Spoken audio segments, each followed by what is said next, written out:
অনেকে আছে অতীতের কষ্ট ভুলতে চায় না, ভুলতে পারে না। কেউ আপনারে ধমকি দিছিল, কেউ আপনার সাথে খারাপ আচরণ করছিল, কেউ আপনারে গালি দিছিল, অনেকে এটারে পেলে পুষে অন্তরে বড় করে রাখে, আছে না নাই?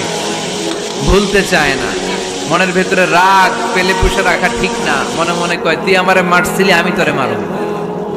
তুই আমারে অপমান করছিলি ওই দিন, যদি একদিন সুযোগ পাই তোরে হতা এলামু।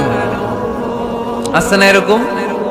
সেই 20 বছর আগে আপনার এসে অপমান করছে, ওইটারে পেলে পুষে আপনি অন্তরে নিয়ে বয়ে বেড়াচ্ছেন। আর এই হিংসা ক্ষোভ যদি রাগ ভিতরে রাখেন, এটা আপনারা জ্বালায় দেয় ভিতরে, জানেন? আর যদি আপনি ক্ষমা করে দেন, একেবারে ঠান্ডা। জানেন এই ফর্মুলা আপনারা? এজন্য রাগ, ক্ষোভ, হিংসা কখনো অন্তরে পুষে রাখতে নাই। কোন বান্দা যদি তার অন্য কোনো ভাইকে ক্ষমা করে দেয়, আল্লাহ তাআলা এই ক্ষমাকারীর সম্মান আর মর্যাদাকে বাড়িয়ে দেয়। তাই আমাদের বেশি বেশি ক্ষমা করা দরকার।